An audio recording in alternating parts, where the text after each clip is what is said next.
in my head, but my head was certainly not motionless throughout it. Yeah. Wolf Creek says someone, all right, wonderful. Well, thank you so much. Kia ora, both. You've been wonderful. And Wayne Samaracone and Ian Powell. Nomalos Chapter 9 back tomorrow, Thursday. Till then. And we'll have the silent retreat guy, Jamie, on 2 years. No talking. See you then.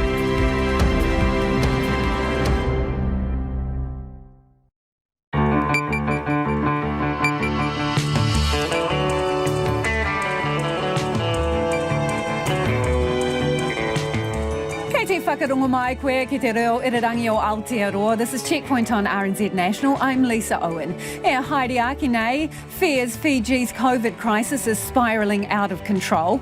The government's flyer beware U-turn as Kiwis fleeing New South Wales head home. Should we be picking up their quarantine bill? 15 mariners on the foreign fishing vessel moored in Wellington test positive for COVID-19. So what happens next?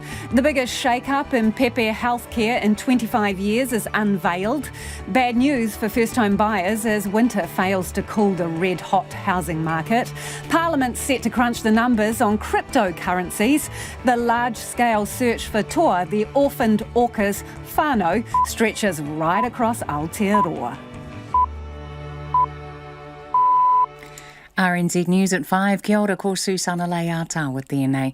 The Finance Minister is promising to reveal details soon of how the country can cut its reliance on lockdowns and managed isolation. Addressing business leaders in Auckland today, Grant Robertson said the government will reveal its plan for easing border restrictions in the next few weeks. He cautioned, however, that changes won't be made overnight. This is not about cutting a ribbon at the airport one day and everyone coming in, but it is about saying how do we use our vaccination process to enable us to start to reduce some of that down in a safe way, in a way that makes sure that we protect and lock in the gains that we've made. Grant Robertson says the government will also work with businesses on ways of attracting new workers and improve the skills of the current workforce. People appear divided as to whether returnees from Australia should pay for their stay at managed isolation facilities. The first two repatriate flights, one to Christchurch and another to Auckland, carrying about 100 stranded New Zealanders home, are due to land over the next 3 hours. The passengers' MIQ stay will be paid for by the government. Some people spoke to by RNZ in Auckland today say that's fair. This was supposed to be like a isolation-free bubble, which is what it was when they left. And so, it's not really their fault that it's not when they come back. Others think it's unfair. They went over knowing that if they got stranded, they had to make their own way home. And there are so many other people trying to get home. And there's only limited money, and with everybody, needing, businesses, if there's another lockdown, will need money, things like that. A group of epidemiologists has proposed revising the national COVID-19 alert level system. They say the current alert system is now outdated and also hasn't worked for Māori. Ben Strang reports. Amanda Carlsvig of Otago University authored the comment piece with a group of epidemiologists, including Nick Wilson and Michael Baker. She says the revised model would have 7 levels, starting at 0, and 3 risk bands of green, amber and red. Mask wearing would be mandatory at certain levels, and particularly in indoor settings where the risk of super spreader events have been proved to be high. The group argues it would be a more rational and evidence-informed system which would better position New Zealand for the opening of international borders. There's been a slight easing in the daily number of new COVID cases in Sydney, down from 112 to 89. But the 3-week lockdown due to end on Friday could yet be extended. The New South Wales Premier, Gladys Berejiklian, is warning people not to become complacent and urging them to stay home except for unavoidably urgent reasons. One day is not a trend. The numbers will keep bouncing around, but I do want everyone to know that our efforts will make a difference. Our efforts will allow us to leave the lockdown in a timely way. The death of a Sydney man in his 70s has been confirmed as Australia's second COVID-related death this year. The government says healthcare services for children under 5 need to be fundamentally changed so that inequities for Māori and Pasifika can be addressed. A review of the Well Child Tamariki Orca program has found children are slipping through the cracks of an outdated system. The Associate Health Minister Aisha Verrill says that while the system works for most babies, Māori and Pacific families, children with disabilities and those in state care are missing out. The system is currently designed as a universal system that is accessible to every child. However, in practice, not every child accesses it. We realise that means we have to fundamentally change the system to make it responsive to everyone's needs. Aisha Verrill says developing the new services will be a 3-year working program. It's 4 minutes past 5. And what could be the closest the All Blacks come to publicly admitting Fiji was a tougher proposition than they expected in the first test. Assistant coach John Plumtree says the Ndrua have certainly got their attention ahead of Saturday's second test in Hamilton. While the All Blacks ran out 57-23 winners, in some areas of the game they were equalled or bettered by Fiji. Plumtree says their work at the breakdown needs to improve. Their forwards worked really hard in that match. You can see a lot of them come from, European clubs where they're well coached and well drilled, and there was some stuff going on around the breakdown and that we have to be a bit smarter with. But the Fijian side certainly got our attention now, so I'm expecting a pretty tough test. Meanwhile, a win over France tonight in Melbourne would give the Wallabies their first series win in 7 years. They reeled in a 15-0 deficit to take the opener 23-21 in Brisbane last week. Chris Gayle has clubbed 67 off 38 balls to help the West Indies to a 6-wicket win over Australia in the third 2020 international in St Lucia, giving them an unassailable 3-0 lead in their 5-match series. Chasing a modest 142 for victory, the Windies reached the target with 5 overs to spare. And the US men's basketball team have suffered a second straight shock loss in the lead-up to the Tokyo Olympics, beaten 91-83 by Australia in Las Vegas, 2 days after losing to Nigeria. That's the news. Big bucks for meth rehab. If they are involved in crime and victimisation, I want to address meth addiction with those groups. They are perpetuating a problem. A pregnant mother stranded in New South Wales. I told them about my situation, how I'm trying to find the earliest flight back as soon as possible. And the search for a lost orca's pod. It's very young, it's still not weaned, and so it was very reliant on its mother. News you can rely on. Morning Report, weekdays from 6 on RNZ National. Now the short forecast from Met Service to midnight tomorrow. Northland, a few showers, clearing tomorrow morning. Auckland to Kapiti, including Coromandel, Bay of Plenty and Central High Country. Mainly fine, a few showers about South Taranaki, Taihape and Kapiti today. Frosts in many places tomorrow morning. Gisborne and Northern Hawke's Bay, rain easing to showers tonight, clearing tomorrow. Central and Southern Hawke's Bay, Wairarapa and Wellington, showers tonight, mainly fine tomorrow with morning frosts. Nelson, Marlborough and Canterbury, fine apart from a few showers on Banks Peninsula this evening. Morning frosts tomorrow. Bulla, Westland and Fiordland, fine tonight, showers developing tomorrow, turning to rain with some heavy falls, possible thunderstorms south of Ortira from the afternoon. Otago and Southland, mainly fine tonight, a few showers about the south coast. Frosts tomorrow morning, then rain developing in the evening about Southland, Clutha and Queenstown Lakes District. Chatham Islands, cloudy periods. RNZ National, it's 7 minutes past 5. Kia ora rā e ho, tēnā koutou katoa, no mai haere mai ki Checkpoint I tēnei rā. Welcome to Checkpoint, ko Lisa Owen tēnei. Tonight, fears Fiji's COVID crisis is about to spin out of control. Yesterday saw another record number of cases in Fiji and the death of a teenager. The morgue is reportedly full and hospital services are strained. Last week, Prime Minister Franklin Bainimarama announced a no jab, no job policy for civil servants. As we go to air, the nightly curfew starts in about an hour and the streets of Suva are already starting to empty out. The UN's official in Fiji, Sanaka Samarasinga, says the island nation is battling conspiracy theories and more people need to be vaccinated.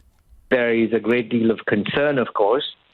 People are quite anxious because of the continuing trajectory of the pandemic, the rising cases, number of cases. Yesterday, we broke yet another record with almost close to 900 cases in one day. And of course, as you know, we're hitting about 700 in the last 7 days. So it is quite concerning. But of course, on the flip side, I think there is also some hope in those of us who can remaining cautiously optimistic, because the vaccination campaign that the government has undertaken with the support of Australia and New Zealand and India and the COVAX facility is going really very well at this point. We've got more than 60% of population, the eligible population, with at least one jab, and about 12% with 2 jabs. But is your infection rate outpacing that vaccination campaign? I mean, quite frankly, has Fiji lost control of the situation in terms of COVID infection there? Well, in terms of infection rates, yes, it is concerning because the... Is it out of control? I wouldn't say it's out of control because, I wouldn't say that it's out of control because I think it's not just the infection rate. We need to be mindful of the people who are ending up in hospital and unfortunately dying. So for now, and again, I emphasize for now because this could change in a week or less even. But for now, the numbers that we've seen, although they're increasing, ending up in hospital, are relatively low when you compare it to other countries, especially where they've had the Delta variant. And the number of deaths that we've seen on a daily basis is also relatively low. Of course, even a single death is too much. And yesterday we had a very sad situation where a 15-year-old died of COVID-19. So I wouldn't say it's out of control at this point in time. But clearly, if we all don't take this very seriously, it could spin out of control. Recently, you said it will come to a point where infrastructure in Fiji will not be able to respond to the crisis. Have you reached that point yet? And if not, how far off is that? We haven't reached that point yet. Thankfully, we've got a brilliant team of people, Fijians on the front lines, who've been working really hard over the last 3 months. They're probably quite exhausted, if you ask me. So we're getting close to the point where we'll have to, rethink how to support them. I'm really pleased that we've had Australia and New Zealand deploy people here. We've got, of course, the UN colleagues, especially from the World Health Organization and UNICEF, who are augmenting their teams and bringing in supplies, etc. And, of course, a number of people providing technical support online and from a distance. So all of that is happening. Field hospital has been set up. And again, as I said, as long as these numbers that end up in the hospital remain more or less what it's at now, or not much more, then I think we'll still be able to weather the storm. Because I think the way Fiji is looking at it, the idea is to try and get to that herd, that sort of so-called magic number, although I'm not sure it's very magical, but still we need to get to that degree of herd immunity that some other countries have. And so getting to it's 12% now with 2 jabs, getting to 80% is still, a couple of months away at least. When was the last time you were out on the street to able to witness with your own eyes what people are doing? And can you tell us whether Fijians are taking this very seriously or not? I try to stay off the streets as much as possible, and that's, of course, the instruction I've given also all my staff and, of course, my family. But I do have to, as you know, because of my work, I do have to go outside once in a while, and I've been out there yesterday. Look, what I can see is that people are wearing their masks when they're going to shop, to the supermarkets or walking on the streets. And generally speaking, it seems that now there are less and less people coming out onto the streets. I think people continue to be worried. Where it is concerning is not so much, what you see on the streets and what you see in the supermarkets, but where people actually live. And as you know, there are, especially here around Suva, there are a large number of people who live in settlements or in communities where people's homes or houses are very close to each other, and sometimes large numbers of extended family live under one roof. And so even if you do have less people out on the streets, quote unquote, so to speak, you could potentially, in those areas, have more people mingling with each other. And that was the case about 3 weeks ago. There were too many people who were not following the rules, not wearing masks, sitting around. It's a very cultural thing, of course, as well in the Pacific, to be together with the community. And it's very difficult for people to adjust to this kind of behavior, but of course it's vital. So, unfortunately, there were still cases of people sitting together, drinking grog, sharing pillows, cigarettes, and, hanging out within their own community. So is the leadership... I can't tell you for sure that's changed that drastically yet. So has the leadership been strong enough in Fiji then in getting the message out, setting the agenda and following the rules? Has it been strong enough? Well, getting the message out, there are a couple of different messages to get out. I think one is to get the message out to get people to change behavior. And, initially the focus was on getting this message out through the medical teams and led by their Permanent Secretary for Health. And in recent times, we've also had the Prime Minister now come out and speak very forcefully, and also the police enforcing. But the Prime Minister, with the greatest of respect, has only surfaced recently with a video that was recorded some time ago. And if you want people to follow a really strict set of rules, doesn't leadership need to come from the top? And has that been happening in Fiji?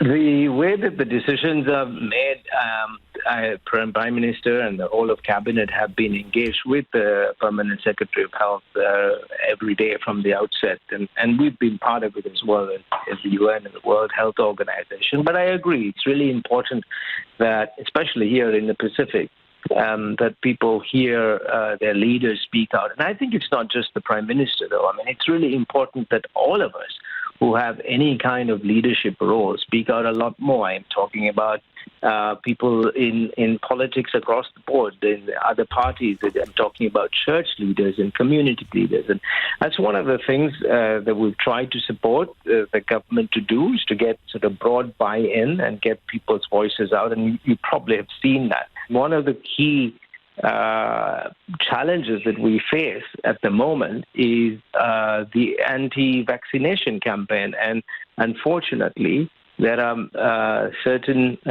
groups that have spread that message across, and we need more people to come out and say, look, it's really important that you get yourself vaccinated to keep yourself safe and keep your community safe, keep your family safe. And that is Sanaka Samarasinghe, who is the UN's official in Fiji. The warning was flyer beware, but the Prime Minister says that doesn't extend to the bill for MIQ. Planes have been landing this afternoon, bringing back travellers from New South Wales. Under the arrangement, they'll be taken to MIQ for 14 days, but unlike other returning Kiwis, they won't have to pay for it. Anei te kairipoata a Chin Liu. When the Trans-Tasman bubble was announced in April, New Zealanders were warned they should be prepared for any eventualities. This was Prime Minister Jacinda Ardern in early April. Those undertaking travel on either side of the ditch will do so under the guidance of flyer beware. People will need to plan for the possibility of having travel disrupted if there is an outbreak. At the time, MIQ said people would have to stay in its facilities at their own cost if there was an outbreak in Australia. But those returning from New South Wales now don't have to pay for their 14-day stay. Anyone entering MIQ has to pay $3,100 for the first or only person in the room, plus $950 for each additional adult and $475 for each additional child sharing that room. On the streets in Auckland, some people think it's unfair the taxpayers are picking up the bill for those returning from New South Wales. I think they should have to pay. I mean, they went over knowing that if they got stranded, they had to make their own way home, and there are so many other people trying to get home, and there's only limited money, and with everybody, needing, businesses, if there's another lockdown, will need money, things like that. I just don't think it's fair that, they come in, because a lot of people did not go out. A lot of people haven't, travelled at all because of the whole, paying $3,000 thing, and I'm one of those people. I haven't seen my family in 2 years. However, some people support the government's stance. They were given the opportunity to travel by the bubble opening by both governments, and it's not their fault that the bubble has closed. I think it's fair that they don't have to pay coming back, not knowing that they would have to go into MIQ. This was supposed to be like a isolation-free bubble, which is what it was when they left. And so, it's not really their fault that it's not when they come back. The Prime Minister says the flyer beware message meant people might be stranded or compelled to comply with isolation or pre-departure test requirements or even stay in MIQ. But she says when the bubble was introduced, the government had already decided to cover MIQ costs. And some travellers are already feeling the pinch. Very difficult to expect someone, for instance, who's travelled overseas, then gets stuck for multiple weeks, then to be told that they'll be shouldering several $1,000s to come back when they did not necessarily have any reasonable expectation that might happen. This is about us both bearing the brunt of some of what has happened in New South Wales. It is nobody's fault. The COVID-19 response minister, Chris Hipkins, denies there has been a U-turn in government policy. He says it's impossible to anticipate every potential scenario, and decisions are made based on the risk at the time. The Finance Minister, Grant Robinson, says the cost of providing MIQ for those returning from Australia depends on how many people are coming back. There are certain costs which we have to bear regardless. The rooms are there. Doesn't, in a sense, matter particularly whether or not it's a person from New South Wales or a person from anywhere else. So no, I wouldn't hesitate to make that. I would hesitate to make that prediction. The National Party says they would consider charging MIQ returnees. Jacinda Ardern says 1,000 rooms are available for them, but she's not sure about demand and believes it could take weeks to get everyone home. Homai o whakaaro would love to hear your thoughts on this one. Nō reira anei nā kaupapa mo te hōtaka nei. So, back of the envelope, if you think there's about 2,500 people stranded over there, just over $3,000 a hit if they all come back through MIQ, it's more than 7 million, closer to 8, but we'll give them a bit of a discount. There's probably kids in there and some people will share rooms. So, let's call it 7 million. What do you want to do with that money? Spend it on MIQ or something else? Let us know your thoughts. You can text us on 2101, tweet us at checkpointrnz, or send us an email, checkpoint@rnz.co.nz. It is 21 minutes past 5 and you're with Checkpoint on RNZ National. Kia ora rawatu mo te whakarongo mai e haere nei. The Viking Bay COVID cluster grows and another ship comes ashore. Radio communications from a shot police officer have been played to a jury in Auckland today. Eli Epiha has pleaded guilty to murdering Constable Matthew Hunt and dangerous driving causing injury after fleeing a traffic stop and crashing last June. He denies the 4 shots that hit Hunt's colleague were attempted murder. Katie Todd has been in court and a warning some parts of this story may be distressing. I've been shot by a gun. IPT3. I've been shot I'm bleeding a bit out of my leg. Those were the words of Officer David Goldfinch recorded on his radio. Some members of the public cried as they heard recordings today, the sound of gunfire captured on CCTV and the silence from Matthew Hunt's radio. On the witness stand, Rainella Drive resident Roy Dean, who was at home with his mum on June 19th. He'd been getting ready to go out for a date when he heard screeches and shouting and then shots. I remember 3 shots, just really distinct. I think easy to make out that it's not a firework or a car muffler. Minutes later, St John officer Joanne Stewart arrived on the street. Today she remembered seeing armed police, civilians and dogs around her and being aware an armed offender may still be in the area as she approached an officer lying on the ground.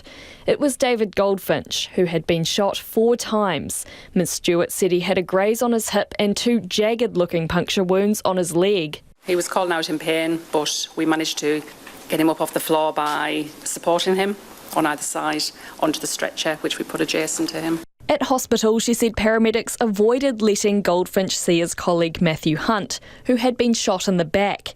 St John's paramedic Catherine Jackson had been trying to revive Mr Hunt since she got to Raynella Drive and took over from police officers who'd been performing CPR. In a statement, she said she gave him ECG, fluids and shots of adrenaline, but he was already in cardiac arrest. He was pronounced dead at the hospital. Emergency medical technician Trent Hurst tended to a Raynella Drive resident hit by a car during the incident. In a statement read out by Crown lawyer Brian Dickey, Mr Hurst described finding Mohammed Sattar conscious but bleeding from his head. Mohammed's wife was with him and they informed us that Mohammed had been putting luggage into the boot of the car as they were going on a family trip to Rotorua.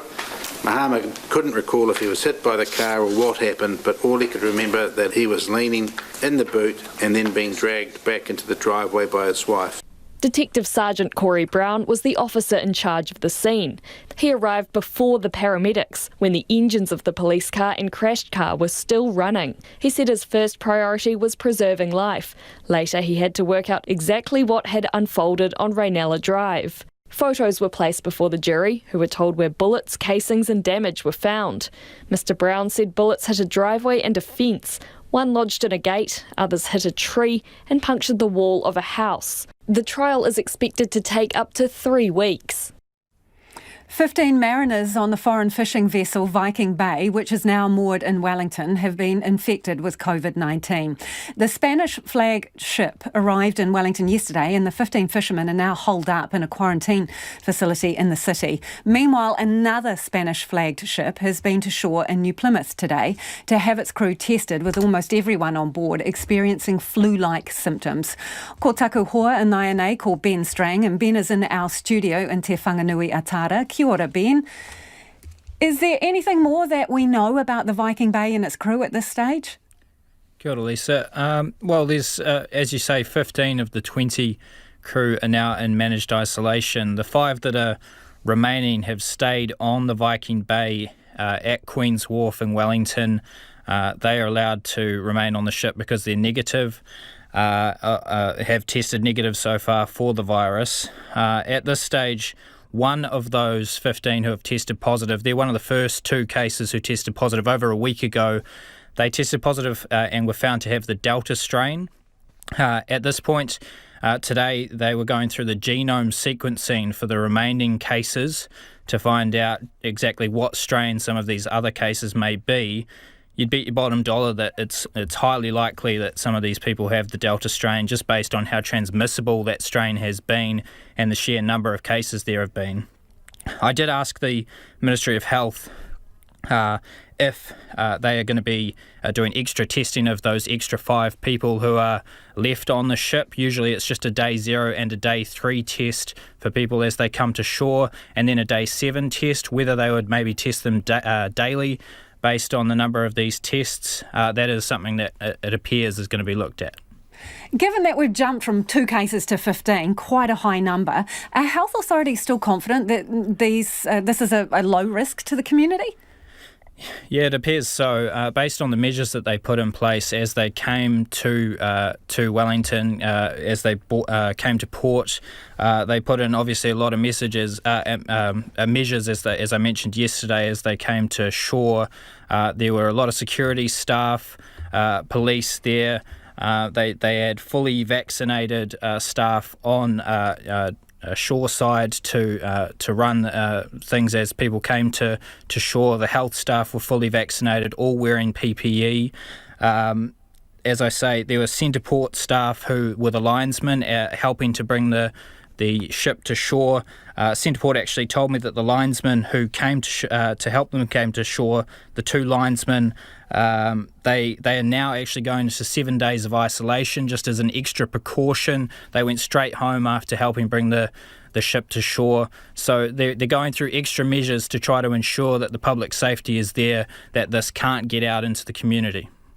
So, Ben, we've got another sort of parallel issue. We've got this other ship, the Playa Zahara, and it's berthed at Port Taranaki. So what's happening with that one? Yeah, so what we know so far is that 15 of the 18 crew members on that ship have been displaying flu-like symptoms. They came into shore at 9:15 today, according to the Taranaki DHB. One by one, they were tested as they got after they arrived at the port there. It took about 2 hours for them to be tested. They were then immediately sent back out to sea. So at about 2:15 p.m, the Playa Zahara was sent back out to sea, and it's now sitting about 10 kilometres off the coast of New Plymouth. Those test results are going to take about 2 days. They should come back on Thursday. It's uncertain whether they'll have COVID. Basically, the situation's a bit different from the Viking Bay, which, of course, they didn't allow to come into Port Taranaki. They refused that, had to send it to Auckland or Wellington. They say that this boat has been out at sea for more than 3 weeks, so they say that the risk of the mariners having COVID in this situation is lessened. They haven't had contact with any other crews. That said, if there are any positive COVID-19 tests, they will not be allowed to return to Port Taranaki. They will have to go to another port. If they return negative tests, they will be allowed to come back into Port Taranaki, and they'll be granted permission to have a crew change. So that's the situation with the Playa Zahara at this point. Ngā mihi mō te rā. Good to talk to you, Ben. That is Ben Strang joining us from our Wellington studio. It is 29 minutes past 5. Kia mau tonu mai, you're listening to Checkpoint on RNZ National. 2 orca sightings have been reported today in a large-scale mission to relocate one baby orca with his family. The baby orca, who's been named Toa, was separated from his family over the weekend. Our reporter Kirsty Frame and cameraman Dom Thomas have the story. Back at the Plymoughton Boat Club, north of Wellington, little Toa the orca has spent a third day in the harbour while the community rallies to find his family. As Dr. Ingrid Visser, founder of Orca Research Trust, says, it's not just the Wellington region that's keeping up with the search and support. So this has gone from a community event into a nationwide event, and now it's gone global because we're in consultation with people all around the country and also around the globe, and everybody's pulling together to try and help this little guy. The Department of Conservation is working with veterinarians to gather advice from scientists overseas to monitor his health. The calf was still weaning from his mother before being separated, so overnight he was given fluids from the vet team. Dr. Visser says it's made a big difference to his health and buys them more time to find his family. Look, nobody enjoys having a tube stuck down their throat, but he was remarkably calm. He actually gave a little excitement call the first moment that the warm water hit his stomach, so I think he was quite happy afterwards. Today, the search for his family continued. 2 sightings raised hopes, first way north in Marsden Point, and later much closer to home in the Marlborough Sounds. DOC sent out its vessel to search, and 2 volunteer aircrafts tracked north and south of the area. Josh Hay from the Kapiti District's Aero Club says members of the club have funded their resources for the search. You know, we've got the capability to really, if there's anything down there to be spotted, we can see it a lot easier than someone sitting on a boat. So it's just a small way to give back, and the pilots are only too happy to do that. The community has banded together over the past 2 nights where temperatures have gone below 0 degrees. Wetsuits, weather gear and plenty of kai have been sent to the large pool of volunteers working around the clock. DOC's Marine Species Manager Ian Angus says further plans depend on the health of the orca.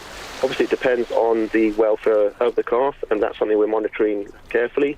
But, past experience has taught us that the calf can survive for a while, but obviously what we want to do is, maximise the chance at a successful outcome, but also constantly monitor the welfare of the animal and make decisions based on what's best for that individual animal. DOC is still urging the public to report orca sightings, particularly between Marlborough Sounds and Whanganui.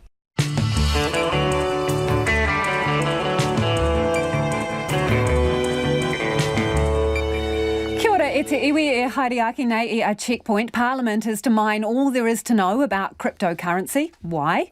More on the COVID crisis in Fiji and what New Zealand can do. And whare prices have jumped almost 30% in the last year. Ho mai o whakaaro. Send us your feedback on anything you've heard on the program this evening. You can text us on 2101. You can tweet us at Checkpoint RNZ, or we do love a good email. So you can email us at checkpoint@rnz.co.nz. Ko Susana anō tēnei. Kia ora. There are fears Fiji's COVID-19 crisis will reel out of control with another record number of cases and the death of a teenager. The nation's main morgue is reportedly full and hospitals are struggling to cope. New Zealand's St John Ambulance Service is sending emergency vehicles and life-saving clinical equipment after a request for help from its Fiji counterpart. Meanwhile, new COVID cases in Sydney have reduced from 112 to 89, but the 3-week lockdown, which is due to end on Friday, could be extended. The New South Wales Premier Gladys Berejiklian is warning people to stay at home and not to become complacent. The Finance Minister Grant Robertson says changes to ease New Zealand's reliance on lockdowns and managed isolation will be made in the next few weeks. He says it will involve managing the vaccination program to reduce the current restrictions. Mr Robertson has also told business leaders in Auckland today that the government will work with them on ways to attract new workers and improve the skills of the current workforce. An independent economist predicts that there will be a further slowing of the housing market as more homes are built, population growth slows and interest rates rise.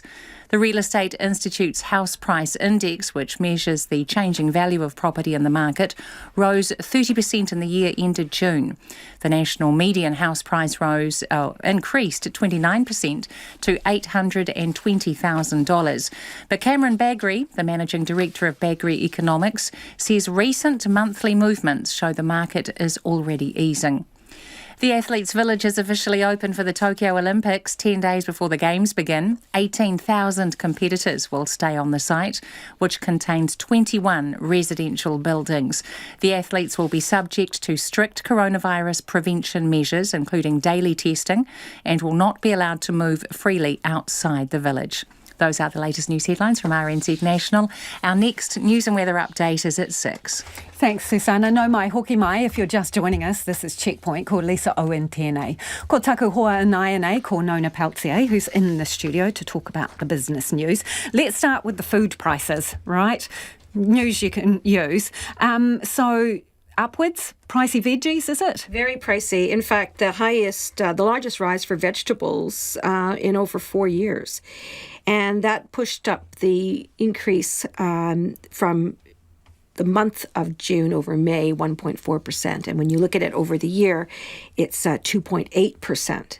Now, we talk about vegetable prices. There's, just the way that the numbers are calculated are both just straight line, this is how much they cost, and or seasonally adjusted. Yeah, because we need to emphasise that, Yes. Nona, because when we talk about this, people text us and email us and say, capsicums are out of season or whatever. Yeah, of sure. course they're expensive.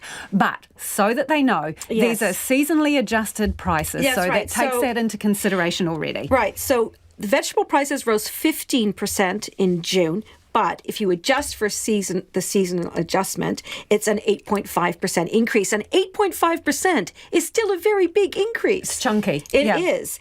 And so this is typical. We normally see vegetable prices rise this time of year. It's winter and so on. But the statistics say that this increase is larger than usual.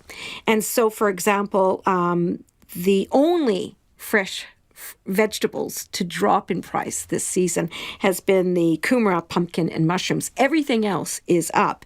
And some of them are, eye-watering. Like, for example, capsicum rose 27%. And tomatoes and cucumber prices both up 52%. So they're not small increases, and overall that does add to your food budget for sure. And what are they saying is driving this in particular? Well, I guess it's also supply chain issues and, just the availability, I suppose, would be partly to blame. And of course, it's winter. So, vegetable prices are more expensive. And this year, we've noticed that a lot of things are a lot more expensive. And it's not just food. It's also restaurant meals are up. And what were some of the other things that dropped? Kiwi fruit dropped 24%. Instant coffee down 4.9%. So there were some drops in prices. Pork leg, for example, down 10%, and kumara down 10%. Okay, so you say that kumara, pumpkin, was it, and mushrooms are the only ones to not sort of blast through the roof in terms of increases? Is that right? Let's see, let me go back to that. Yeah, kumara, pumpkin and mushrooms were the... Okay, 2101 on the text. What's your best recipe for kumara, pumpkin and mushroom? You get extra points if you can put all three of them in the same recipe. Send us their cheap. Let's see what to do with them. Just throw them in the roast with the pork leg. Okay, let's move on. A number of small and medium-sized businesses are investing in expensive software they might not need. Yes. I mean, what are they buying? And is it the fear factor after looking around at ransomware and all the rest of it? Well, look, they did a survey, this company called Dynamo did a survey, and they found out that of the 300 small, medium-sized businesses that they talked to, they reckon there was a risk that some would overstretch because instead of just, say, maybe looking at 3 pieces of software, they were looking at 16. And a good number of them, 30%, had no plans for how they were going to implement these changes. And another 25% just gave up altogether in making a plan. And interestingly, medium-sized companies were interested in cybersecurity, rated number one, whereas for small businesses, they said it was number 12. So it looks like people need a bit of advice, and they probably should find somebody who can advise on your technology needs so you don't waste your money and you get the most bang for your buck. Okay, let's take a quick zip around the markets. Right, so our index rose about 0.2%, 22 points up to 12,785. And the dollar really quite steady at 69.9 US cents, 93.3 Australian and 50.3 pence. Thanks, Nona. Nona Beltier with the Veggie Report and other business news. Now, let's stay with dollars and cents. Parliament is mining for data on cryptocurrencies like Bitcoin. Now, cryptocurrencies are a type of digital cash that's not managed by a bank, but by networks of users online. And MPs will look at how they're created, traded, used or misused. Now, Finance and Expenditure Committee Chair Duncan Webb admits he knows nothing about them and joins me now. Duncan, why the quest to find out more? Oh, look, I think I was unkind to myself saying I know nothing about cryptocurrencies. But look, I think the fact of the matter is that they're an emerging asset, and we really don't know quite how they work. And a lot of people are investing in them, and I think a lot of people, they really don't know what the volatility is. And there's also the question of what opportunities are there, both in respect of the currencies themselves and that underlying technology, which is important as well, which is obviously got huge benefits in terms of security. So it's not all on the downside, it's on the upside as well. But we want to really inform Parliament and understand whether the government ought to be looking at regulating or encouraging this kind of technology. Well, I suppose it's potentially an opportunity for a government, isn't it? Because you're thinking about revenue and tax and whether you can get something out of this. Is that one of the motivations as well? Gathering revenue is certainly not a motivation for this. This is just, the committee thinking about what really is current and what needs to be looked at. The tax position is something we will look at because I think people think they can sort of buy and sell Bitcoin. And, of course, it's anonymous, and other cryptocurrencies, many are anonymous, and therefore it's hard to understand how much money is being made when people speculate. But that speculation and the profits are taxable. So I know you say it's a fact-finding mission and some of it's on the upside, but what is the fear here? Are you thinking that, criminals are using this because of the anonymity? Well, look, in terms of cryptocurrencies themselves, many of them, they've only got intrinsic value. They've only got value because people are willing to accept them. And one of the great benefits of them is so-called benefits is that they're anonymous, that you can't identify who paid you and you can't trace it anywhere. Now, in terms of how we fight crime, follow the money is rule number one, and it's very hard to follow cryptocurrencies. So we do know that criminal organisations are using cryptocurrency, and the government recently sold $30 million worth of crypto, which it had seized as part of a criminal enterprise. So, yes, it's a concern. It's not the driving concern. It's also things like monetary stability. I mean, one of the key features of a government is that it issues the currency for the nation. And if that's supplanted, or if the currency we're using becomes kind of second quality to cryptocurrencies which are more secure, then we want to know about it and look at the future. And the Reserve Bank's already said it's interested in looking at this kind of thing. You would appreciate the Inland Revenue is already gathering information on cryptocurrency, right, and requesting from investor agencies customers' details who are trading in cryptocurrency. So how is your investigation or deep dive going to be different from what IRD is doing? Oh, well, look, IRD's got a particular focus. It's looking at whether people are meeting their obligations and paying tax. We're taking a much more stand-back overview approach because, you know, you've mentioned already, or I have, the criminal aspects to it, the suggestion that perhaps our own Reserve Bank should be looking at this as a future way to issue currency. You know, it's a very much a big picture, and the availability of this technology more widely in terms of making transactions secure, using currencies, for example, which you can limit the use of. I mean, we issue currencies, or the government makes transfer payments to all kinds of people for a particular purpose. This kind of technology can identify who can spend the currency and what it can be spent on as well. Now, that's all blue skies thinking. There's nothing on the government agenda. Remember, this is a parliamentary committee with people from every party, but there's all those kinds of things that are open to explore. Duncan, does the government even have the power to regulate this currency? I mean, is the law fit for purpose? If you did check this out and think, ooh, we need a bit of a tweak here, there, or wherever, does the law actually, cover something as modern as this?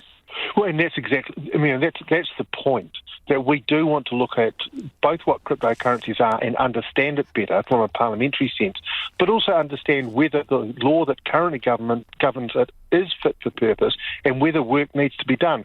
Of course, there's always risks that this kind of activity falls entirely outside of the law, and that one of the drivers for the way that blockchain and Bitcoin was designed was so that it can't be regulated in the way that sovereign states usually would regulate currency. So that's a really big, important question that we want to address. Ngā mihi mō te rā, good to talk to you. That is Duncan Webb, who is the chair of the Finance and Expenditure Committee, which is taking a closer look at cryptocurrencies. The government is making no apologies for failing so far to lay out a clear roadmap for when and how the borders might reopen as people are vaccinated for COVID-19. But watch this space. The Deputy Prime Minister says there are more details coming and they're only weeks away. Here's our Deputy Political Editor, Craig McCulloch. A meeting of minds and scraping of plates. Business leaders met over lunch in Auckland today with hopes of hearing the government's long-term plan for the border. I appreciate that we all want certainty, precise dates and times for when things will be normal again.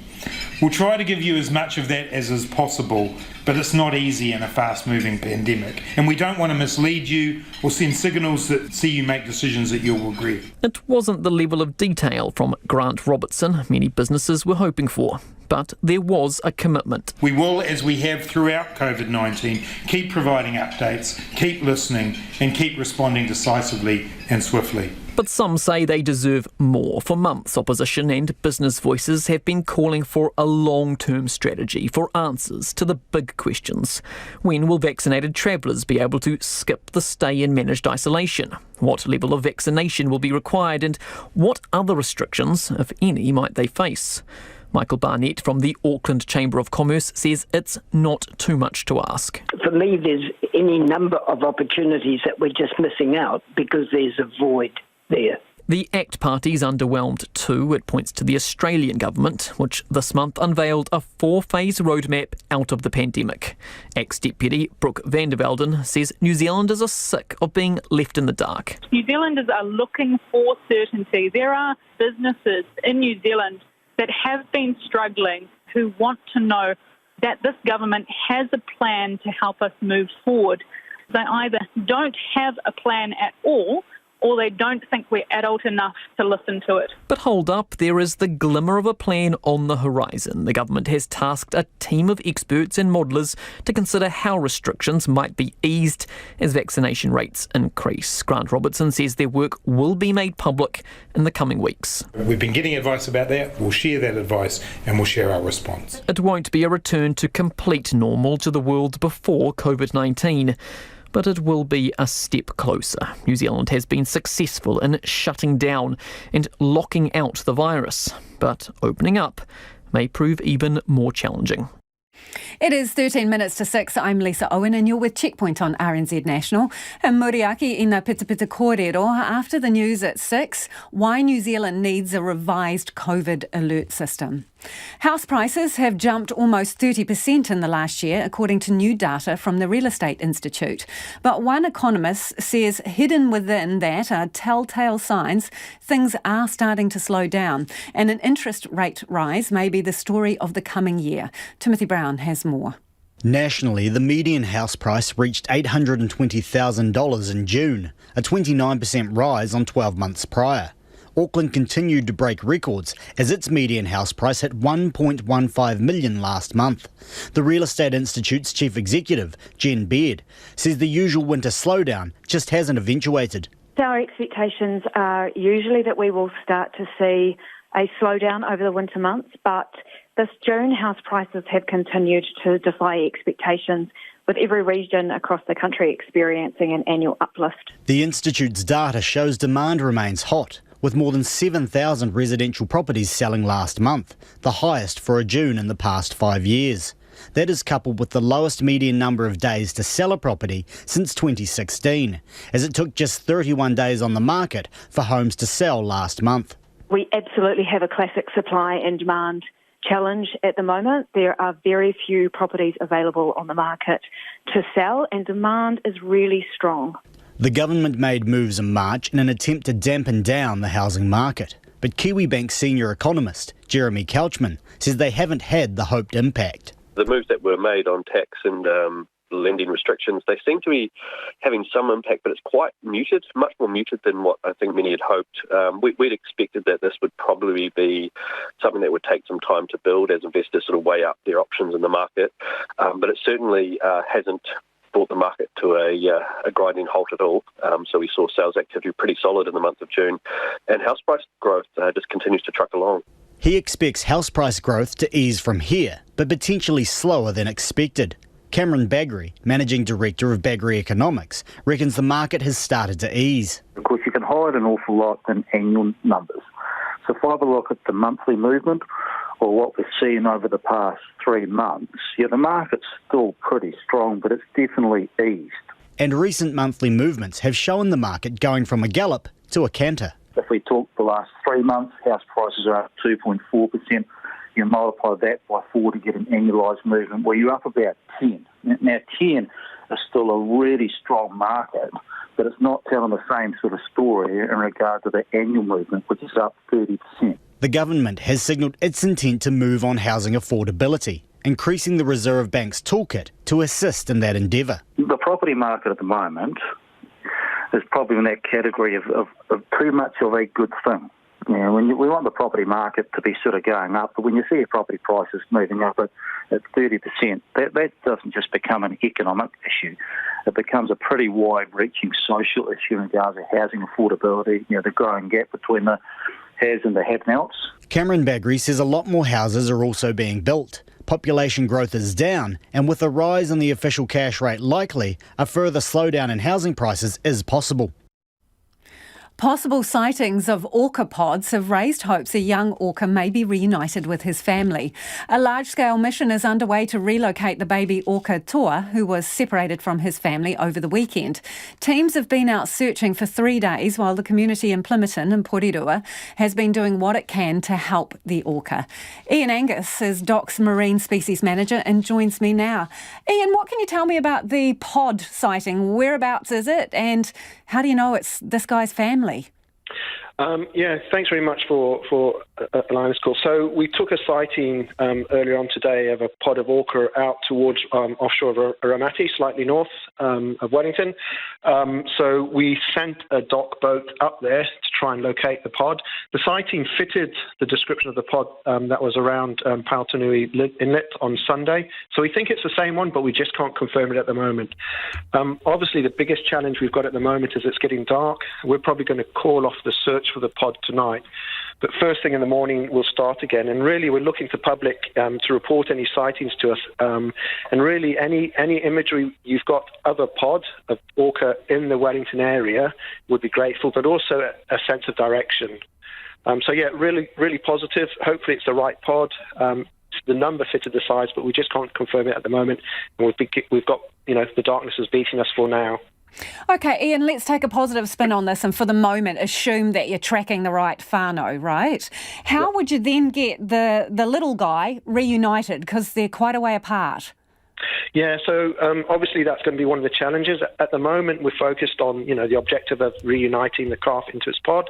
2 tasks. One is the rehabilitation of the calf here down in Plympton, and we've actually just got vets at the moment down there trying to rehydrate, do another health assessment. We've been doing that continuing through the day. Obviously, at the centre of all our responses, the well-being and welfare of the Orca, and we're closely monitoring that. If we think it's in a state to be moved, then we'll possibly look to do a relocation. Obviously, there's different methods we might use. The best method would hopefully to put it in a sling on the side of a boat and just move it a short distance and hopefully then place it into the pod. If it's a longer distance we have to work through, well, we'll need to work through scenarios and basically try and understand is the health of the Orca going to be compromised if it's a large distance and the choice of transport, and is that a good thing? And then we've got the awful decision about do we wait to see if the pod's going to get closer and hold the Orca for a bit longer? So it's not an easy task, and it's not one that we're particularly enjoying, but it's the one that we feel that we need to do if we want to get to the success point, which is release the Orca back into its pod. And the Ian, whole time we're monitoring the welfare. Ian, who makes that tough decision? Is it a single call on your shoulders, or is it a group of people, or how does it work? It's a call on the department. The department has a statutory responsibility here, but obviously we're working very closely with a range of experts, both domestic and international, and very closely with iwi. But ultimately that decision will rest with the department. But we're trying to do it with, we're trying to make good decisions based on the best available information from a range of experts. So if this pod isn't its family, right, is there still a possibility that you could create a new connection with this calf? Would they adopt it, and how do you go about that? No, it's a bit more challenging that. Obviously, that's been done in the past, but usually with older calves. Really the challenge we've got here is the calf's not weaned. It would still be reliant on its mother, and so ideally we need to place the calf into its pod because there's a lactating mother who can then feed the calf again.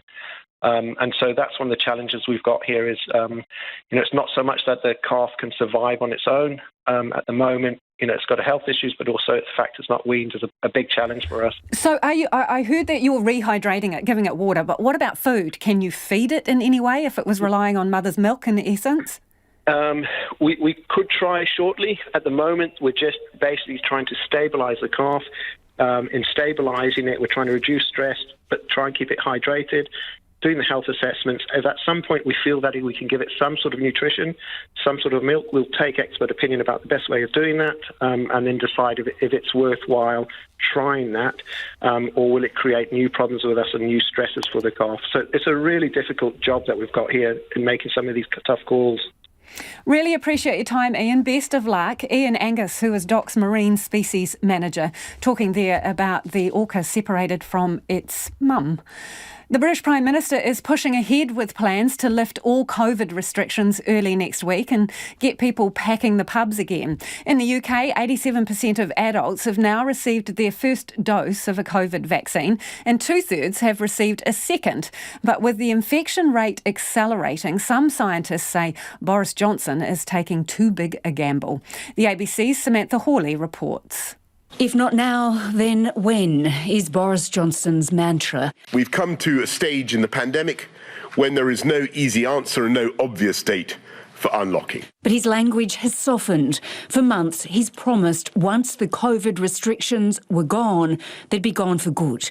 Now he has a very different approach. It is absolutely vital that we proceed now with caution. And I cannot say this powerfully or emphatically enough. Social distancing will go. Mask wearing will be voluntary.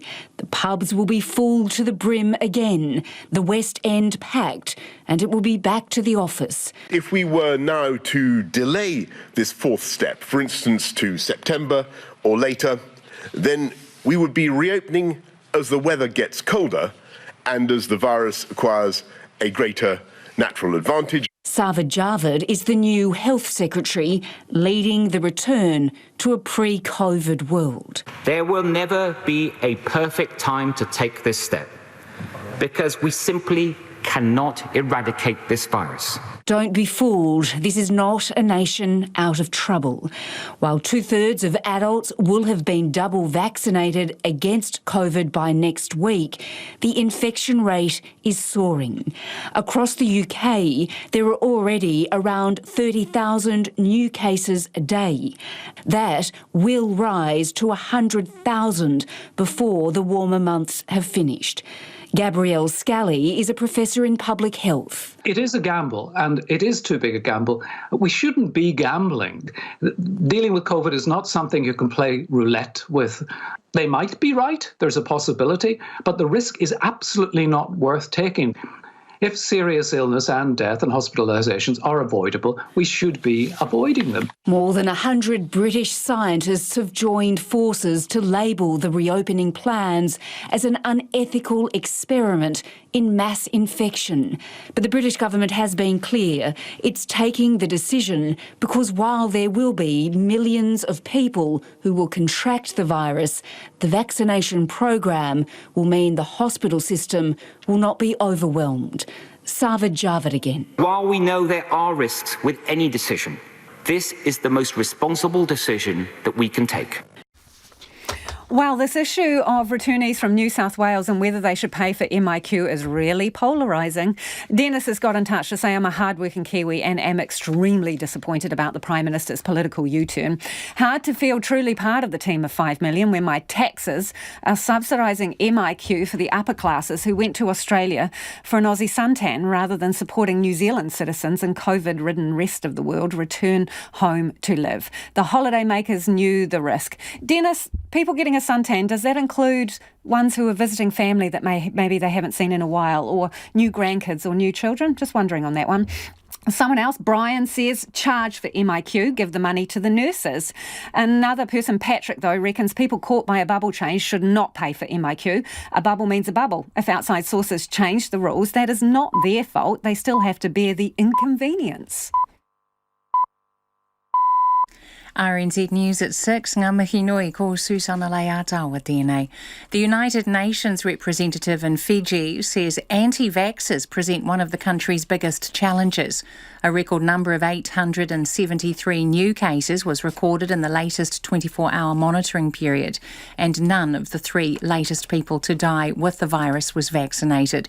Sanaka Saramasinga told Checkpoint Fiji is also battling conspiracy theories. Unfortunately, there are certain groups that have spread that message across, and we need more people to come out and say, look, it's really important that you get yourself vaccinated to keep yourself safe and keep your community safe. Sanaka Saramasinga says the UN is trying to support politicians, church and community leaders to take the lead in encouraging people to get vaccinated. The Finance Minister says work is underway to reduce the country's reliance on lockdowns and managed isolation. Addressing business leaders in Auckland today, Grant Robertson said that in the next few weeks the government will reveal its plan for easing border restrictions. Amy Williams reports. Fresh from a post-budget tour of the country, Mr Robertson told the Trans-Tasman Business Circle it's time for an immigration reset. One idea being considered is at what point vaccinated travellers could bypass managed isolation. The Finance Minister cautioned, however, that border restrictions will be here for a long time to come. He says the government will share the advice it has received and give the public a chance to hear from the experts. experts. The top United States and NATO general in Afghanistan has stepped down at a ceremony in Kabul as the US-led military mission nears its end. The ABC's Rachel Hayter reports. General Austin Scott Miller has handed over his duties to two American generals. One will oversee US military action from Florida. The other will command the roughly 650 troops to remain. In an emotional final address, General Miller said it was important for him to say farewell and that our job is now not to forget. US-led forces removed the Taliban from power in 2001, but the symbolic end to America's longest conflict comes as militants continue to retake territory across the country. An Auckland man has given evidence about the day two police officers were shot outside his house last year. At the High Court in Auckland, Eli Epiha has pleaded guilty to murdering Constable Matthew Hunt after fleeing a routine traffic stop in the West Auckland suburb of Massey. He also admits shooting and wounding Mr Hunt's colleague, David Goldfinch, but denies it was attempted murder. A witness, Roy Dean, says he had been getting ready to go out that day when he heard screeches, shouting and shots. If I remember 3 shots, just really distinct. I think easy to make out that it's not a firework or a car muffler. The jury trial is expected to take up to 3 weeks. An inquiry is to be held into cryptocurrencies such as Bitcoin. Parliament's Finance and Expenditure Committee will look at how such currencies are created and traded, what benefits they bring and what risks they pose to financial stability. Wellington's bus timetable is being shaken up in an attempt to overcome a chronic staff shortage. The public transport provider Metlink says that in order to improve reliability, it's reducing some peak services while increasing off-peak options. An acute shortage of drivers in recent months has caused the cancellation of a growing number of peak services.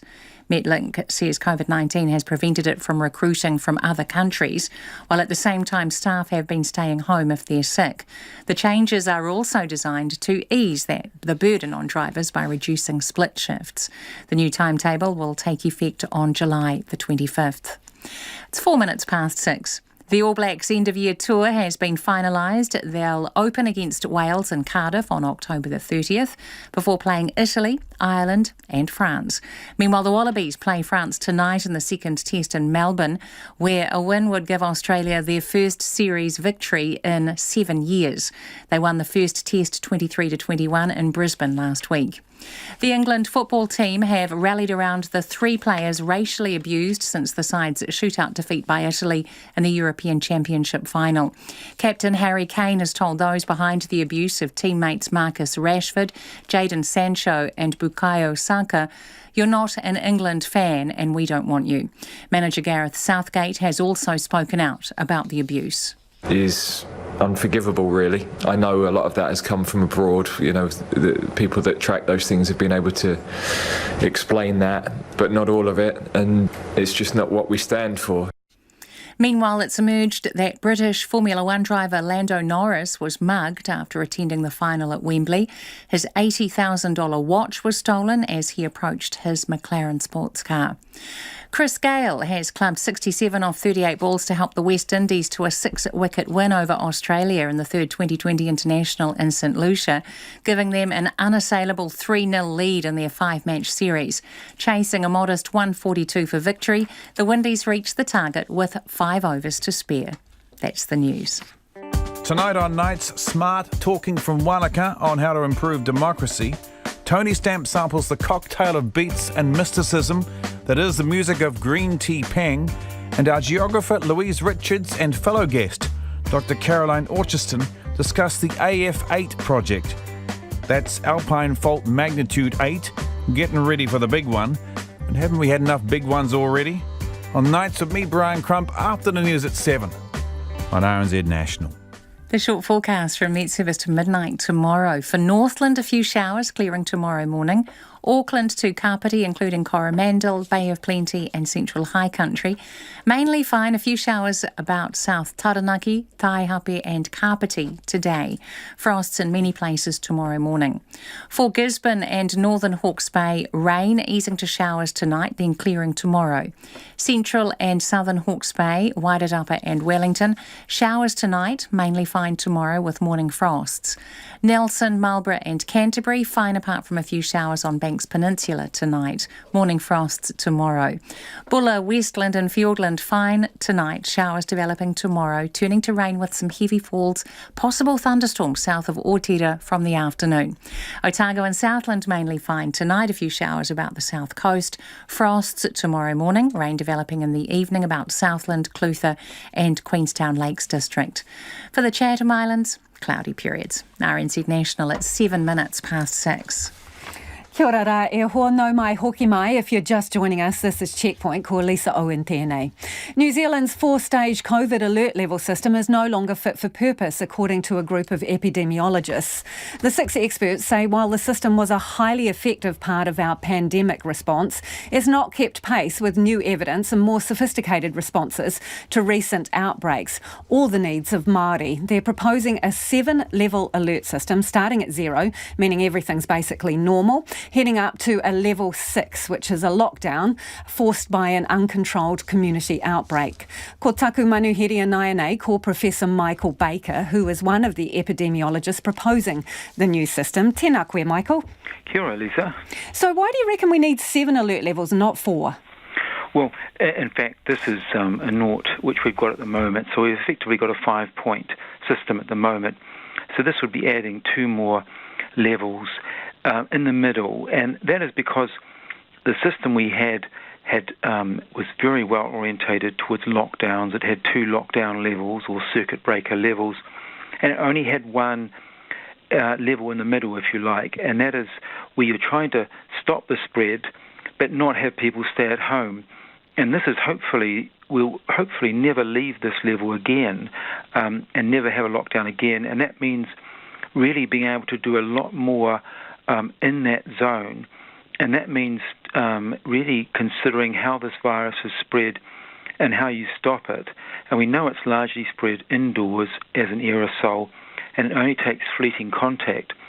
So rather than requiring people to stay at home, if they wear masks, they can resume a lot of normal activities. So that's one of the big changes that we're proposing. So more nuanced, right? If you were in a crowded scenario, as you were saying there, you would wear a face covering, not just when you're on the bus travelling to and from work, for example.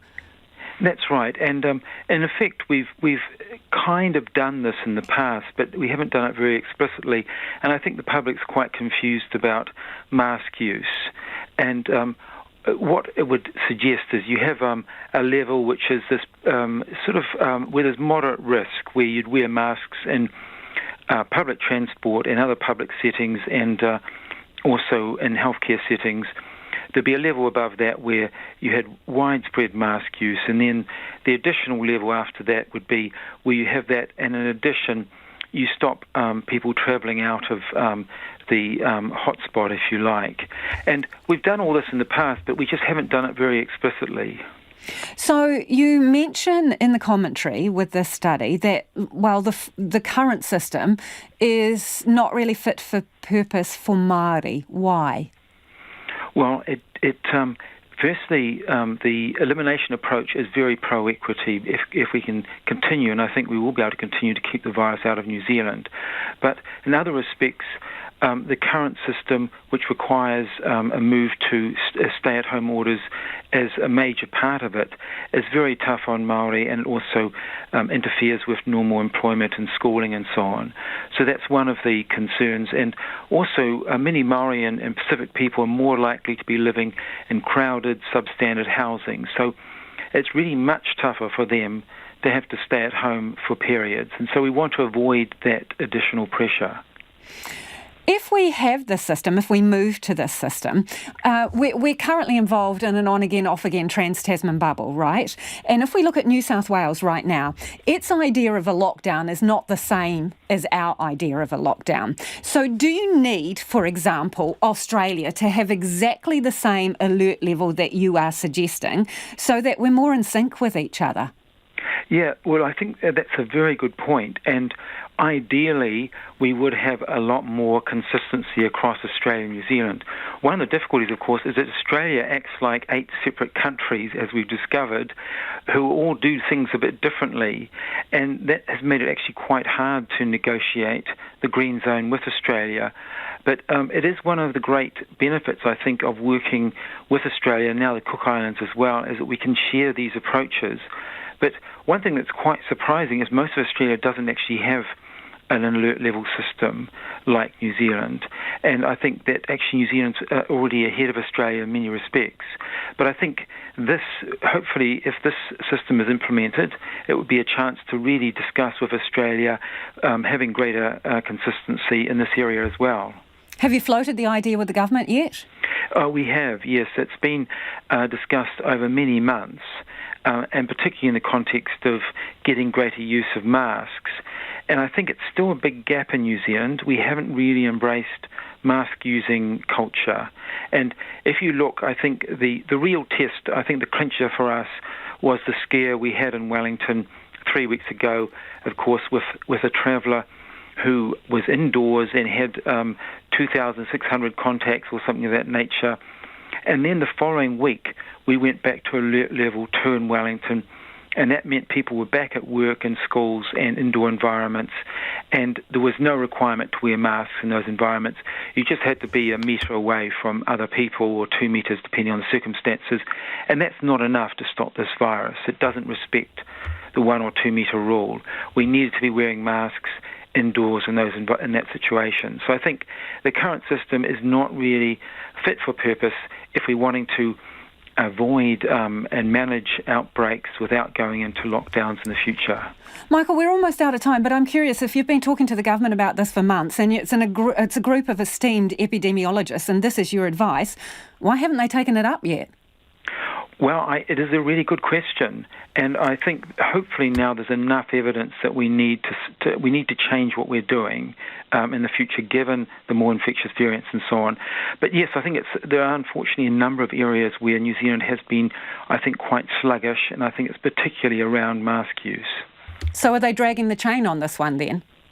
Well, I think particularly on the question around masks, and also having an alert level system that really makes it clear when we need to use them to stop transmission of this virus in indoor environments. Thank you for joining us this evening. That is Professor Michael Baker, who is one of the epidemiologists who is suggesting the time is now for New Zealand to change its COVID alert level system. No longer fit for purpose, although they do say it's served us well, but we need to change it. The Fijian government's COVID response continues to be slammed as case numbers soar. It's as workers' rights advocates and legal experts label the Prime Minister's No Jab, No Job directive unconstitutional. There are now more than 9,000 active cases in isolation and 56 deaths linked to the current outbreak. Christine Ravoy reports. The situation in Fiji remains dire, with cases climbing by a record 873 yesterday. It's as the fallout from Prime Minister Frank Bainimarama's speech rumbles on. The Fiji Trades Union Congress represents 70% of the country's working population. General Secretary Felix Anthony was surprised by the announcement unvaccinated Fijians risk losing their jobs as the government hadn't consulted them. This directive violates the Employment Relations Act, the Constitution of this country, and in particular Section 11.3 of the Constitution. This sets a very dangerous precedent that the government basically makes it a condition of employment. That's echoed by employment lawyer Filimoni Vosarongo. The new laws will cause people to vaccinate, not because they want to, but because they would not want to lose their jobs or fear the loss of security. These new laws run the high risk of being struck down, in my view, for its discriminatory slant against people who wish to exercise choice out of their convictions and beliefs. The president of the Fiji Medical Association, Dr. Basharat Munshi, says in a pandemic where lives are at stake, the population's right to life and health supersede any individual's rights. There are consequences of not getting vaccinated. If you are not vaccinated, then you will pose a risk in your workplace to the population at large. And if you do not wish to get vaccinated, again, it's your choice. You may not be able to work. But Bill Ngavoka, the leader of Fiji's main opposition party, SODELPA, says this cannot justify the government's violation of its people's right to choice. You can't use strong-arm tactics and say, you can't come to work if you don't get, immunized. To have people inoculated. But if people are hesitating, we need to consult with them. We need to visit the villages, the communities, the churches, the mosques, the temples. We need to have dialogue and impress upon them the importance. Felix Anthony agrees. We don't believe that the government should have a role to impose such conditions on employment. Workers have collective agreement, they have contracts, and if there is going to be a need change to the terms and conditions of employment, then proper negotiation and collective bargaining process should take place. Meanwhile, more than half of the target population, 370,000, have received their first dose of the AstraZeneca vaccine, while almost 70,000 Fijians have got both jabs. It says help from New Zealand is set to arrive. St. John Ambulance are sending emergency vehicles and life-saving clinical equipment after a call for help from their Fijian counterparts. New Zealand's operations manager James Stewart told Midday Report they stand ready to help the Fijian people. The ambulance service is stretched for resource and particularly infrastructure, being equipment and vehicles. So that's obviously what we're prioritising. The hospital system over there, this large amount of COVID-19 cases would be a huge undertaking for any health system. The amount of confirmed cases is now exceeding 1% of their population. 4 emergency vehicles, PPE, defibrillators and warm clothing will be sent to Fiji later this week. Earlier in the program, we heard from the UN resident coordinator for Fiji, who warns climbing COVID infection rates in the island nation may soon send it spinning out of control. I asked Sanaka Samarasinga if there is more New Zealand can do to help Fiji, and if so, what? Oh, I think that we all can and need to do more as an international community. I think it's great that New Zealand is coming through with all the support. It provided quite a lot of support financially through budget support. It's committed to provide vaccines, and I know that they've also provided a lot of support through the UN system by providing PPEs and other materials. But given the scope and magnitude of the crisis that Fiji is facing, and I suspect will continue to face for the next 2 months, the international community has to do a lot more, including, I would say, the countries that are considered part of the extended Pacific family. But not only. I mean, it needs a concerted effort by the international community. And then you ask, what more? Clearly, we need to keep the supplies coming through.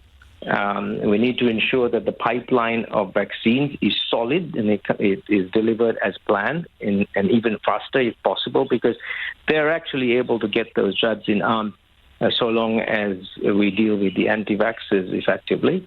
So just medical supplies? Just medical supplies, or do you mean humanitarian supplies as well? Because we've heard about food insecurity, families who are running out of money and the means to feed themselves. So just medical supplies or humanitarian as well? The most important thing is medical supplies, but you're right. I think that we will need to consider humanitarian supplies as well. At this point in time, there is no shortage of food. As you know, there is mainly the pandemic is mainly in Viti level. So there's still food in Fiji. It's not like the whole country is food insecure. It's a question of logistics and distribution. And that is happening for the moment as well, with the great support of a number of NGOs as well, not just the government. And I think that the assistance that New Zealand and others are providing to government and NGOs and the UN is quite useful. So for the moment, I don't see the need for us to be bringing in humanitarian assistance beyond the financing of those organizations, including the NGOs who are providing that assistance. It is 21 minutes past 6 and you're with Checkpoint on RNZ National. The government is promising a major shake-up to expand the range of healthcare services for babies from ages 0 to 5. It comes after a review of the Well Child Tamariki Ora program found children are slipping through the cracks of an outdated and inequitable system. The plan is the biggest overhaul in Pepe healthcare in 25 years, repurposing existing health models to directly target inequities for Māori and Pacifica babies. Our political reporter Annika Smith was at Takapuahia Marae in Porirua today. Ngāti Toa welcoming government and health officials onto Takapuahia Marae. It was a bitterly cold morning, but kuia and tamariki alike tucked themselves under blankets in the wharenui to hear from Associate Minister of Health, Aisha Verrill. She told the crowd support for babies, in place since Plunkett was first established in 1907, has worked well for many, but not all. New Zealand's population has changed significantly, and the program hasn't kept up with the needs of modern families. That includes the impact of poverty, drug use, mental health challenges, housing and family situations. Most babies are enrolled with and receive support through Well Child Tamariki Ora Services, which offers free health screening for under 5s and advice for their parents. This was the case for 87% of babies born last year. But Dr. Verrill says enrolment rates for Māori babies sits at 79%. For Pacifica babies, it's 83%. Aisha Verrill says this isn't good enough. The system is currently designed as a universal system that is accessible to every child. However, in practice, not every child accesses it. We realise that means we have to fundamentally change the system to make it responsive to everyone's needs. She says new services will go beyond measuring the height and weight of babies and involve teams of midwives, nurses, GPs and social services. Support pilots are already underway in Lakes, Counties Manukau and Tairāwhiti DHBs, where a health worker is paired with a family to provide support ranging from mental health to parenting education. Pepe Health is personal for Ngāti Toa's Chief Executive, Helmut Modlik. Reflecting on his ancestral line, only 3 of his grandfather's 14 siblings survived to see adulthood, and his mother lost 3 siblings in their infancy too. Fast forward to today, Mr Modlik says the government's promise to reshape healthcare for babies brings it in line with a more holistic approach to health and well-being. It's hard to overstate how fundamental to the well-being of the community it is that our homes and our families are well. You know, that's like motherhood apple pie obvious stuff. But for Ngāti Toa, we have our own thinking about how it is that we support our people in their life journey. He says this life journey starts before birth and draws on a recent experience in which Ngāti Toa wraps support around 3 young men in his community. I got a phone call one day from one of the aunties around here. So, Helmut, 3 young men walking down the road. They don't look happy. They don't look good. They look like they're going to get up to no good. Can you get someone on the phone and reach out, find out what's going on for them? Short version of the story was, one had lost his job 3 months ago. Another one had lost his accommodation recently. And the third one was a substance abuser who'd fallen off the wagon. Mr Modlik says these young men were connected to jobs, trades, housing and drug and alcohol support and are now doing well.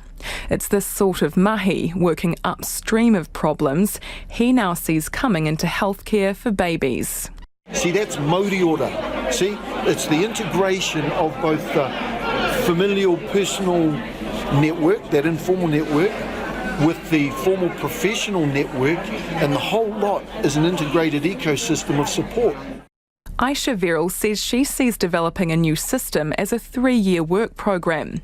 As to how much it will all cost, the government doesn't know, and money hasn't been allocated. But Dr Verrill says any money invested at the start of a child's life will more than pay itself back in cost savings down the line. Authorities in New South Wales have left the door open to the possibility of extending the lockdown. There have been 89 new locally transmitted cases, down from Monday's record of 112. Amid the gloomy outlook, there's one bright spot. Vaccine hesitancy could be declining. Doctors and members of southwest Sydney's multicultural community are reporting people who'd previously refused the vaccine have changed their mind. The ABC's Annie Guest reports. COVID is spreading fastest in multicultural southwest Sydney. But from her base in Lakemba, Maha Abdo is sensing a shift in attitude. Very, very different. A lot of people said we didn't mean to. We didn't know. Residents there have been criticised for breaching COVID restrictions. But the chief executive of Muslim Women Australia says they were confused by so-called lockdown light. And the feedback that we're getting is that I didn't know that, I couldn't visit my mother. We didn't know, the fact that things were open. Doctors are reporting that southwest Sydney residents who've previously declined the vaccinations are now wanting them. Is that something that you're aware of? Yep, very clearly. Muslim Women Australia has been urging residents to listen to health authorities. We increased our messaging and our interaction with people over the phone, over the platform of whether it's WhatsApp or other mediums. And that's resulted in an amazing outcome.